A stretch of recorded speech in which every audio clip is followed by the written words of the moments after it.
For today, I'd like to take you all back to where it started, platformers. But not just any platformers. Who's there? I'm you.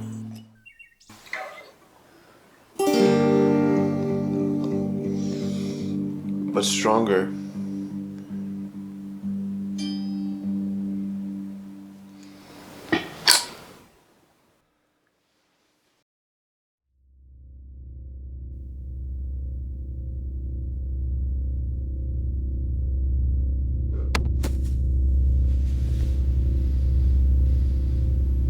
Today we're going to be talking about one of my favorite tropes in gaming. Our story begins in 1998 with a Nintendo 64, or in my case, 2015 with a 3DS. Zelda Ocarina of Time, the Water Temple. Dreaded, complicated, frustrating. But with one frankly unforgettable moment, a bizarre wet room with a tree in the middle. Strange. You pass the tree, your reflection's gone. That's weird.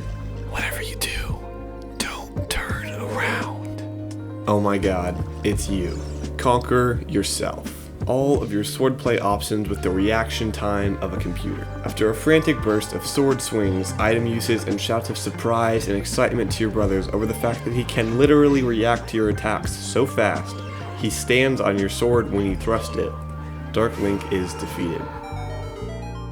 As far as I'm aware, this is the first example of what I'm calling the protagonist clone boss. Over time, a trope's been established and everyone from Sonic to Mario to robot manufacturers from hell have followed suit.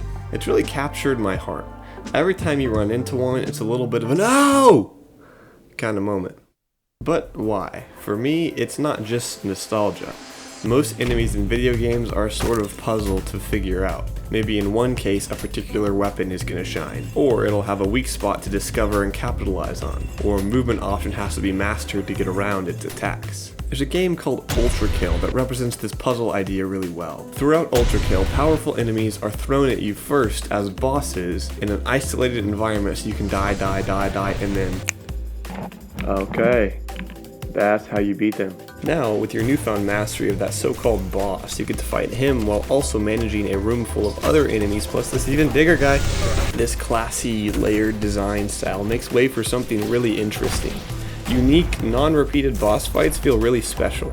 And yeah, Ultra Kill is full of massive set pieces and climactic story beats. These are all cool, but there's one that will always hold a special place in my heart.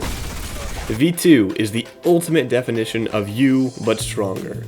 A moment away from the chaos of Ultra Kill's typical multitasking bullet hell design to fight what is simply a more powerful version of yourself is surprisingly captivating. There's no puzzle to solve here. Everything V2 does is all stuff you already have the ability to do.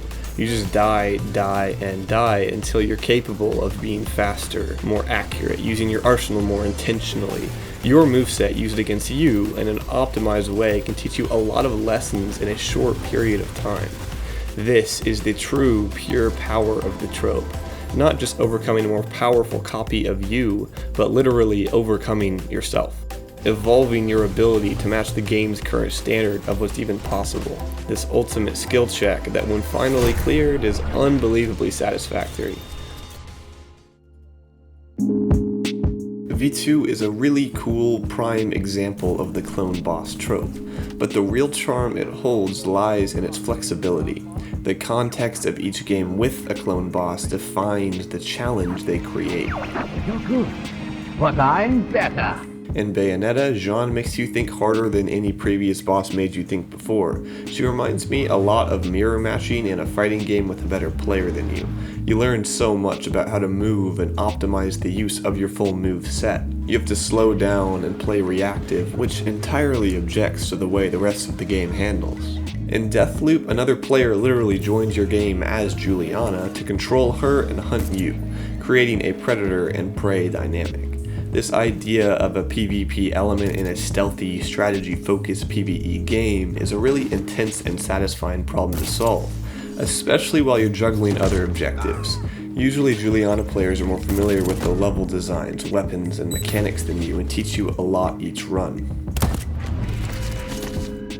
In Metal Gear Rising, Jetstream Sam's sword looks you squarely in the eye and says, "Give me a real fight." It takes a dozen attempts before you're even capable of that, and a dozen more until you win. Yes. The intuitive nature of the combat in the game means that usually you don't have to worry too hard about which buttons you're pressing, or whether to parry or just dodge to find an opening. It just flows. Your battle with Sam is not the same. You'll be studying animation variations to find parry timing, watching closely mid-combo just in case he counterattacks to cancel, and chipping away at his defense until you master yours. The beauty of all of these is that they question your understanding of the fundamental core of their respective game's combat, but the flavor of combat and the context they exist in is entirely different. And that's not even getting into platformer examples, fighting game atrocities, Pokemon rivals, and more. On top of all of this, there's a very particular game I feel like needs to be mentioned. It's called Celeste, so there's something about Celeste.